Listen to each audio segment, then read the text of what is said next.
What it do, Hall of Fame? It's your boy, the best JR, aka Don't Let Me ISO.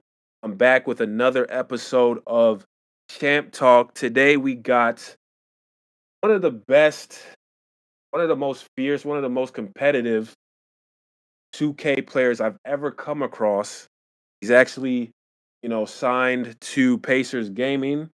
He goes by Rangeiana. Range, say what's up. Yo, what's up? What's up? What's up? Yo, Range, where you from? I'm from New York. I'm from the Bronx. I'm born and raised. Been here all my life. Okay, that probably explains why you so gritty on the sticks, huh? Nah, definitely a gritty player for sure. Okay, okay. How'd you get the name Range? To be honest, when I first started playing competitive 2K, I was actually a sharp. I was a sharpshooter, so that's kind of where the name came from. You know, me shooting from from range or from long range or however you want to say it. But that's definitely where the name came from. Is me playing the two, and somehow I made it on to being a lockdown. So it's funny how life works. Yeah, it is, man. Transitions. We're definitely gonna touch on that. You said when you first started playing 2K. When was that? Competitively, it was about 3 years ago. Okay. Just being around the competitive scene of pro am, but going for the 2K league was only a real thing for me like the past 2 years. I'm pretty sure, yeah, 2 years. That's when it got really serious for me. And that now I'm with Pacers Gaming, and that's kind of where I'm at right now. I think we leave to go back into market around February. Okay, so you said things got serious for you around 2 years ago. Um, what happened, during that time that I guess caused you to go from, casual 2K gamer to more of a competitive gamer? Um, Honestly, I just saw like a bunch of my friends that were actually in the 2K league, and Mhm. like I was like hanging around them, kind of like figuring out like what they do, and it just seemed like something that I would be into, just because like I play the game at a high level anyway. So I was like, you know what, let me just give it a shot. At first it really wasn't like I was in the pool, but people were telling me that I should go for it. I was like, nah, not really. I don't know if that's for me. But as I kept going on and on, and kept playing the game, like my name started to grow. And that's when I started streaming last year a lot. I went to Mm. the UPA event, which is an event that they hold in person. And I met a lot of coaches there, met a lot of great people, and that's kind of when it was like, you know what, like I think it's time for me to take this serious, because I had coaches there at that draft. I'm not gonna say names, but they were telling me like, listen, like if you fall here, like you know, it's more than likely, we'll be picking you, or like I can't say for certain. There's no guarantees in life. So, but yeah, it was definitely, that's when I took a big step, was when kind of started networking with other coaches and players and stuff like that. Okay, so for the audience listening who might be interested in dabbling in 2K Pro basketball, it seems like a lot of your homeboys they were taking the competitive route, and when you like stepped foot into that scene, networking was huge for you. Is that safe to say? Yeah, networking definitely, I feel like maybe the most important step in getting drafted and going for the 2K league. Like you have to, it's like any job in life, not just 2K. Like you have to know somebody, what I'm saying, like to, if you want to, get into a position of, where you see yourself in the future. Being good at the game and like being like skilled is kind of like, everyone is skilled, and everyone, like when you get to a certain level, everybody's like, everyone skill wise is, neck and neck. But what kind of puts you over the top is the relationships you built along the way. Okay, that's real, man. That's real. And I think a lot of you youngins take note. Like you have to step outside of your comfort zone because, like Range is saying, the skill could be there, but you have to have something extra if you want to take it to that next level. Okay, so all right, started as a sharp, transitioned to a lock. wait, before we talk about that, I want to know more about what you feel separates a casual gamer and a pro. Touch on that for a little bit. Um, to be honest, I think the difference between a casual and a pro gamer isn't really skill. I feel like it's what you do off the game. Like, you know, Mm, how you I feel like how you prepare yourself, like when you before you play, like what do you like what's your pregame routine? Like everyone has a pregame routine, like in in the NBA or NFL, like what do you do before you play video games? Like do you drink a cup of coffee, or like do you eat something? Like do you or do you like listen to music, or like stuff like that. Like everyone has their pregame. I feel like preparation is kind of like and it's kind of what separates the casuals from the pros, and like and the amount of effort that you put, like watching other players and studying other players, and even seeing guys at your position, see what they do better than you, and kind of learn from them. It's kind of the kind of being like a sponge almost, like learning what not to do and what to do, from people that are a little bit better than you, just so that you can take parts of their game and implement it into your stuff. got you. So with that being said, why don't you walk us through your pre-game routine? What's Rangeiana doing before he steps foot into a league game, like a 2K league game? What are you doing before the game? I'm not gonna lie, it's a lot of preparation. Me personally, I'm writing down like goals for the game. Like we have a board in Indy that we use a lot, and a lot of it is my handwriting. Um, and we kind of write down goals for the game, like what we need to do, like out on the court. Like that's kind of like my pregame is writing down my goals and our goals as a team. We have individual goals, then we have team goals. And after that, after we get done talking about pregame, and I'm watching film, and I feel like after that I watch film personally by myself, and I also listen to music. Whether it's I'm Puerto Rican, so it's like I like my Spanish music. You know, personally, I like obviously I like the Drakes, Lil Babies, the Dirks, like I like all types of genres.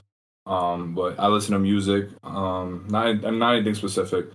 While I'm watching film, and I get and then after that I mentally just prepare myself to be locked in for a full hour, or hour 30, however long the game is, and kind of use everything that I basically said in the warm ups or in the pregame, and implements into my game. That's basically how a regular day game will go. Is kind of we like say if the game's at like 7, we'll get there like 2 o'clock. We'll scrimmage against another league team, and then I'll go into my pregame ritual. Fire. All right, as you're saying all of that, it's like I'm getting my mind is getting like prepped and is getting. I'm trying to hop on the sticks, and I think that's dope. You approach the game with such passion and intricacy, and I think that you know the space between a competitive gamer and a casual, it makes sense, because if that's what you're doing for one game, I can only imagine how the rest of the season looks. So that's dope. Okay. Um.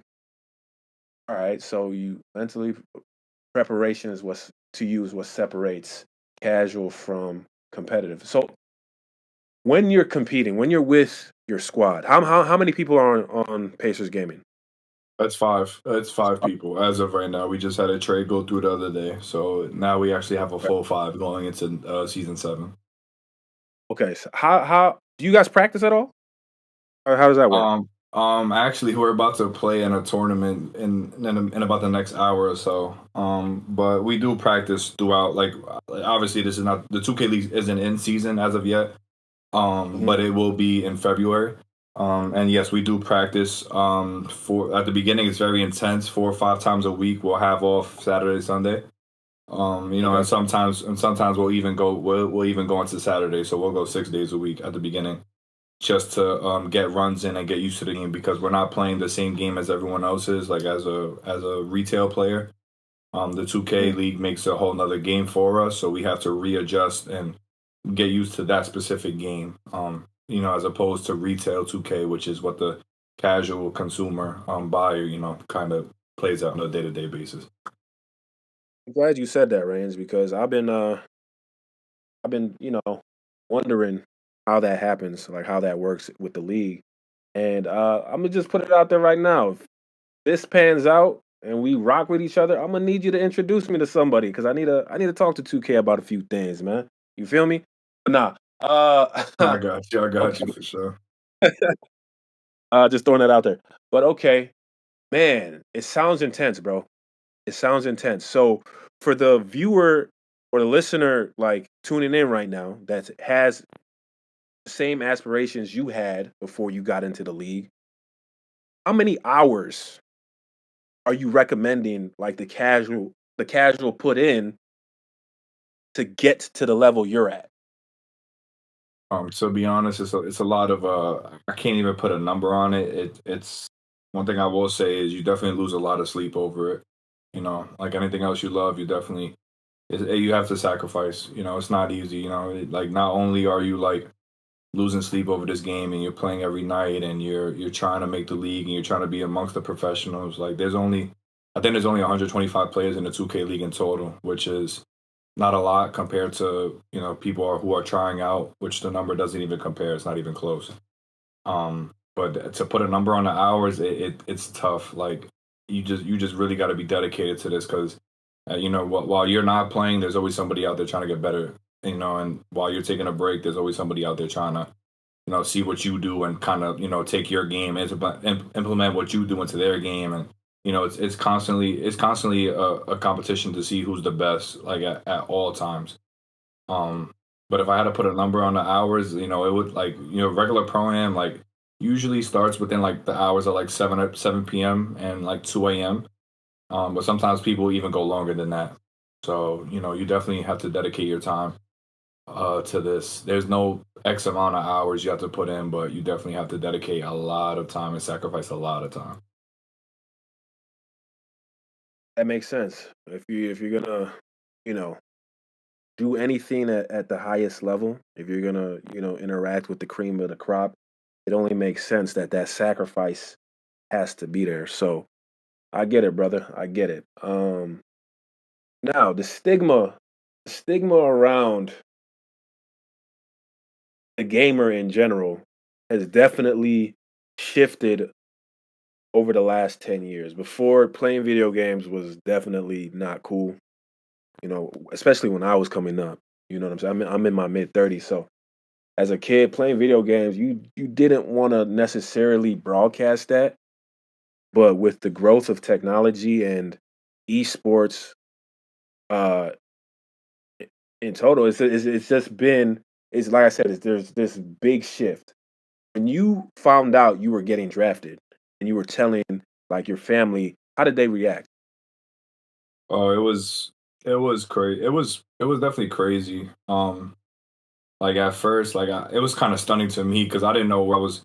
Like draft night, like it was so many teams that like I interviewed with. The interview process was like in December, and the draft was in January. So it was a lot of teams that I interviewed with, and I definitely didn't know who I was going to until that night that I got the phone call, to go to the Pacers at pick 11. But telling my dad, like my dad was there, telling my dad that I got the phone call, definitely was an amazing feeling. And every one of my family members was watching it on Twitch, and hearing my name called was, and me going to Indiana out of all places coming from New York was definitely a shocker. But it definitely was an amazing feeling telling them, like, that I did it. That those long nights of me, screaming at my monitor and going crazy over not winning a game. Kind of all paid off. That's dope. I'm glad that you had that support and that backing going into the draft. Um, okay. Now my final question, in regards to like the pros, are who do you feel are the top 5 pros that you've either played with or played against? Name drop them, PSNs, all that. Team they play for, all of that. If you Uh, can. can I? Well, I'm gonna be honest. Feel like one of them for sure. He just came back into the league, but I just actually played him recently at the event in Boston that they held. Mhm. And we actually beat that team, which was a very big win. His name is Day Fry. Probably one of the if not one of the greatest players to touch 2K competitively in the 2K league. Okay. He has like 2 championships, Defensive Player of the Year, MVP, all that good stuff. Mm. He's definitely like one of those guys who could change the game at a high level. He knows the game very well. He knows how to control the game, even at center, because that's where he plays. But he's very, very, very good. Very good. One of those guys that's like we were talking trash to each other back and forth, the whole game, and by the end of the game, it's all love. Yeah. Like he's definitely a hell of a competitor for sure. That's one of them. Two, I would have to say, I don't. His name is Rhea. He plays for the Jazz currently. Another center who is he's one of those guys who he won't play the retail game and then go into the 2K league and dominate for 6 months at his position. Mm. Like he doesn't play the game in the off season, but he'll come back and pick the game up. And he's one of those guys who's just like he'll just naturally just fit in and just take over a game. And it's like damn, like he won't say a word doing it. He's very quiet to himself. He won't talk trash. He'll just go out there and do what he has to do every time. Mhm. Mhm. So that's that's Okay. that's two. Yeah, that's two. I'm trying to think of three more. Trying to think You of could just three do more. one more. Just give me one more. One. Damn, my Yeah. third. I'm not gonna lie, this kid. I will say I'm kind of biased because he is my teammate, but Jay Mhm. Snags. That's my power forward. That kid is really he's a talent, bro. Like he last year, like when we played threes, like he played lockdown in threes. I think we had a number one defense in the league in threes. And we came to fives, and midway through we had a tournament called the Turn. He was averaging like I think he was averaging 2.5 steals and 2 blocks. Like that Oh wow. should at that level, those numbers might not seem crazy, but it is hard. It is really, really hard. And then we're also playing teams that are not in pick and roll every play. We play teams that are in 5 out. So sometimes he's in the corner. He's not even in the pick and roll. But yeah, if there's somebody that I got to give credit to, he's for sure one of them. Okay. Okay. Respect it. I respect it. I lied. I have a few more questions about the pros. Um, you mentioned two like primary offenses that we see on a day-to-day basis playing this game. You mentioned 5 out and pick and roll. How important are those two sets? How important are they to the game, to the game in general? Speak on that for a little bit. Uh, I mean, those two are like just. I mean, they are very important because it's like in a competitive scene, like the spacing on the court like needs to be like damn near perfect.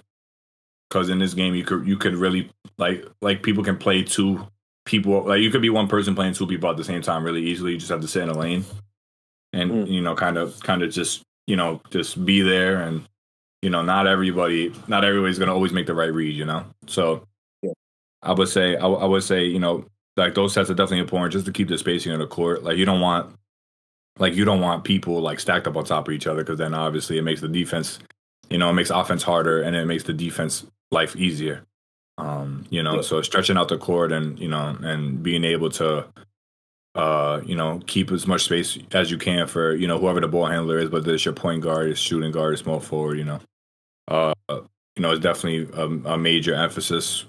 Just to make sure that that you have good spacing on the court equals a lot of opportunities for the most part, especially when you're playing at a high level. for sure, for sure. Any goals going into the new season? Yeah, for sure. Definitely looking to just get better overall. I want to try to be in a top 10 conversation, top 5 conversation this year. I Okay, felt like I kind of got overlooked last season, even though we did make a run in the turn, where we beat the Cavs and we made it to the Final Four, and we played the Blazers and lost in Game 3. But I'm definitely looking to coming kind of with a chip on my shoulder and looking to be better as a player and as a teammate. I respect it. I respect it. Okay. I think that's a good segue into, just keeping it on the subject of 5v5 basketball. We're both in the same team up league, the N.T.U.A. Just kicked off last week. We got about 20 teams now, which we've been competing the last week it's going crazy. The trash talk, the intensity has been at an all-time high, and I just love it. And you're a part of that. And I think it's pretty dope to have just to know that there are pros out there that are still willing to play the game with people that aren't. So I salute you, brother. I salute you. Um, Appreciate it. so you've decided to take control of James Harden. What led to the team deciding you are going to be the primary ball handler? To be honest, it was kind of like a last second thing, but our shooting guard goat me. I ain't gonna lie, I let it up to him. He was like, "Listen, I need you to run the one, and put legit at lock, on Kawhi." Because at first I honestly thought, because this was all happening while I was in Boston, so I wasn't really like paying attention. Like I had other stuff on my mind, and he was like, "Hey, listen, like I really thought I was coming in playing on Kawhi and legit was gonna play the one, or Goat me was gonna play the one, but Goat was like, listen, I need you to play the one and just play on James Harden, and just do the best you could do, and be you. So I definitely I appreciate my team that like they have confidence in me to run the one every night. Like, they don't give me, they don't. I mean, they don't get on my ass about. I'm sorry, they don't get on me for like, silly stuff or making a mistake and stuff like that. They just play through it. Range on the Hall of Fame podcast, Champ Talk. You good, brother? You don't have to Oh, okay. apologize for nothing. But Be I yourself, got dog. you. Got you. All I got good, G. Okay. I definitely can see why they trusted you to do this. I mean, you going crazy with James Harden. Your player of the week performance, congrats by the way. You dropped 36 points. You had 16 dots. And for those that don't know, for those that aren't in the 2K community, a dot is a dime, an assist, and 4 steals. So still incorporating what you're used to doing in the 2K league with somebody that's not known as a good defender. So that's just tough in itself. Walk me through, because I watched your last game versus who did y'all just beat? I think y'all beat the Lakers. Yeah, you beat the Was Lakers, it? right? No, we were supposed to play them, but Celtics. Celtics. we it. Oh yeah, yeah, that's who it was. It was the Celtics. That's who we played. Yeah, Yeah. I tuned in for that game, and you made former champions look like amateurs. And from what I was seeing, you played hyper efficiently. Like, walk me through your mindset, like during the team up games. Like, what is your objective, especially at the one? To be honest, it's really to get my teammates going. Like I don't go out there trying to score like 40, because I have a shooting guard who's like Goat is. I think Goat is really good. Mm, And legit is knocked down at the corner and cheat on PJ Tucker. I mean, he don't miss either. So like I got a bunch of guys out there who like I know can score the ball so I could really take a step back and like I don't want to give out the sauce, but get into my play calling book and you know see and kind of like I try to make everybody play defense. Like I'm not gonna let you get away with being a bad defender. That's kind of how I go into games and like and try to see. If you are a good defender, then I'll gladly go away from you the whole game. You know what I mean? If that's what you want to do is play defense, like I'm gonna make it hard for you to play defense on the ball. So that's kind of my thinking. mm. I love it. I love it. Do you remember? 'Cause I know the game was a couple days ago. Do you remember anything from that game? To be honest, it was really just to stop Tatum. I think that was the main goal. I was guarding Jalen Brown, but I decided to put PJ Tucker on him.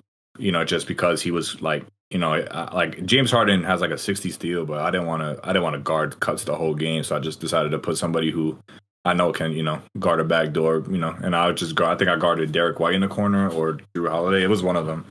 But I think that would, that just made my life kind of easier, just having to guard Drew Holiday or Derek White instead of guarding Jalen Brown, So that was kind of like my thinking from it. And like basically that was like defense, but offensively it was definitely get out on the break and like, we play fast. So Just playing like a fast paced offense and making sure that we're always like running and gunning, but at an efficient rate is kind of like the goal for my team. Feel it. I feel it. Now, I know you said you didn't want to give out too much of the marinara, too much of the sauce, but this is the Hall of Fame Champ Talk podcast. We got a pro. Got a pro on the line. You're the first one, inaugural pro. This is history. This is legacy. First one on a 2K pod. Give the audience a little bit of insight, because there's a bunch of captains out there looking to build teams, disbanding because they don't know what they're doing. When you're building a team, we talked to YPT about building a team, right? I want you to address. You mentioned something fire, play calling. You don't have to get into the sets, but when you're thinking about plays, what's the first step? Reading the defense for sure. Like Mm. seeing how they're playing you. Like if I'm getting forced up the sideline, like if I'm getting forced middle, you know, like using my teammates, to reset the ball, and get up the court easier, not to fight a press. That's kind of what I look at first. That's kind of the first steps of what I look at coming up the court. So okay, so the first quarter, if I'm understanding you correctly, the first quarter, first few minutes of the game is all about, it's like a field tester, right? You just testing the defense, Yeah, seeing how they do certain things, and then you're calling plays from there. yeah, yeah. Basically, That makes sense. That makes sense. Well, Free Smoke is looking forward to, running into you guys. You and I know a lot of the same people, so I think it's gonna be a tough game, but it's gonna be a good one. You feel me? Um, is this your first year in the team up league, or yeah, are you it familiar is. with it? Okay, how do you, as because I'm one of the admins, right? One of the owners. How do you feel about the league, like overall, from its organization to its competitiveness to, you know, the structure? I think it's good. To be honest, it's very top heavy. Like as far as talent wise, I feel like there's a lot of teams. Like obviously I think there's 20 teams. But for the most part, I feel like there's like you got the like I feel like the drop of talent is like you got really good, and then you got like okay players. But besides that, like I like it personally. Like I get to chill with my boys and have fun, and whether we win or, I mean, we haven't lost a game, but whether we win or lose, um I like hooping with my guys. I feel it. I feel it. Okay, and I feel like that's where we relate. I love hooping with my guys, and that's why I chose to start my own online my NBA league. Right. Um, my story, I worked in tech for like close to 10 years. I was in marketing and sold it, and I didn't really have time, right, to game the way I grew up gaming, right. So I kind of left it for like 7 years. I didn't really touch 2K, only on the weekends here and there. And then COVID happened, and everyone was work from home, and I was like, damn, I could make money while being on the motherfucking sticks. I can't drop this again. I love Mhm. this shit. You feel me? So I connected with one of my homeboys that I met on 2K. I'm like, yo, we're gonna start a league. It's gonna be fire. It's eventually gonna be for money. And a year later, here we are. I got my own my NBA money league. People are spending real money in it. I'm talking about, we've already paid out 6K, and you were a part of that. And when we first met, I'm like, okay, he's a pro. He's gonna be one of the top players. And then, whatever happened, happened. And I talk shit.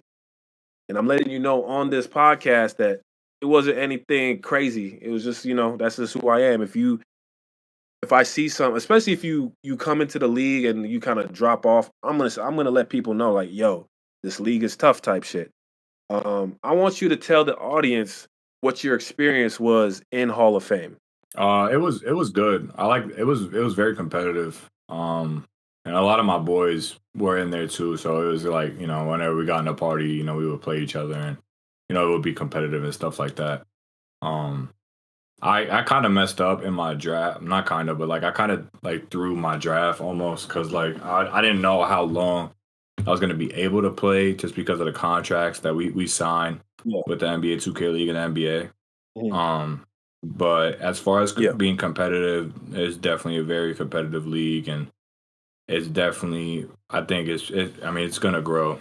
That's not even a question for sure. You know, people are definitely, and then you throw the money aspect into it. Everyone's going to try their damn hardest. You know what I mean? Like, there's not going to be anybody. When they put their own money up, everyone plays a little bit different. Whether they take it serious or whether they're a little Exactly. bit nervous. It's always going to, money. It's definitely a deciding factor. But I definitely had a good experience. I just didn't think I had enough time to like build my team as I thought I was. But if I did, I knew I would have drafted a little bit different. And that's on me, of course. But I think in the near future, I think I could see myself in the 99 league again, just at a different time period. Okay. You said the I'm sorry, 99 league or 99 league, half league. I'm sorry, I'm in like three different leagues. I'm thinking about three different leagues in my head right now. I meant to say the half league. I'm sorry, you good, you I good. said the wrong league. Hey, you good, bro. Shout out to the Yeah, 99 league. I heard about y'all. yeah. Y'all going crazy. That concept is raw as fire. Let's connect one of these days. I don't know who the owner Nah, is, but I could if I Range could shows get you you. I this could podcast, definitely get you in contact. Yeah, let's my, yeah. let's My connect, boy homie. died. Yeah, he's We can definitely great people, bro. Great people. He's very, very cool people. yeah, Very cool people. okay. Connect us, No, dude. for sure, Make that for happen, sure, for Range. sure. Uh, okay. So you said I first of all, I appreciate your honesty. Like I can see that you're a genuine professional because I can imagine some pros would get up here and start capping, but you told the truth. Hall of Fame is definitely a league where you have to every decision matters. You have to know what you're doing from start to finish. If you make one mistake, it could set you back a few seasons. So I'm sure once you make your comeback, you'll know how to approach it based on what your timeline is. Like if you told if we had a conversation, if you're like, yo, ISO, I'm going on a contract this time. How do you recommend I draft? I would have been like, all right, draft a season one winner. Like draft all the niggas that already have all the gold, silver badges, Hall of Fame badges. Don't draft no fucking legends. Don't draft none of them because you have to build them. Draft a team that you can win with right Hundred now. You feel percent. me? So yeah, man, that's dope, man. I think that's all I have for you today. Um, let me see. Am I yeah, checked off everything, bro. I checked off everything. Anything else you would like to say or address? Uh, to be honest, I want to shout out my teammates. The whole Clippers team. Without them, Yes. I wouldn't even be up here. To be honest, I wouldn't have one player of the week without them. I can't have 20 and 16 without my team. You know, I just can't. I can't do it. Shout out to legit.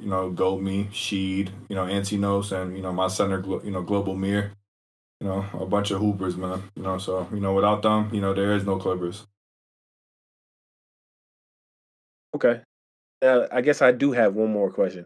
How do you feel about playoff chances and championship chances? Like, how does that, was what do you think about when you think that far into the future? Honestly, we have our goal as I think our goal as a team, besides to dominate is definitely to win a championship. So we got a couple teams in our conference that are really good. Like the Bucks team is really good. The Lakers team is really good. I'm trying to think of other teams in our conference. I can't think of the top of my head, but I know those two teams are really good teams. The Celtics are no sleepers either. The Suns got a good team, so there's definitely a lot of good teams throughout the league. So we definitely have to just keep getting better and just keep winning games. 'Cause at the end of the day, that's all that matters. Whether I have 20 and 16 or 5 and 10, I don't, there's only one stat that everybody remembers at the end of the day. Man, it sounds like you got some good coaching somewhere because you definitely sound like a professional, my guy. And I appreciate you sliding through the podcast and sharing your time and your moments with us. We definitely have to do this again sometime. I don't know how it looks like when you're in season and under contract, but if there's a situation where you could slide back in season and we can talk about a little bit what with a little bit about what's going on in season, that would be cool. Just let me know. Nah, 100%, 100%.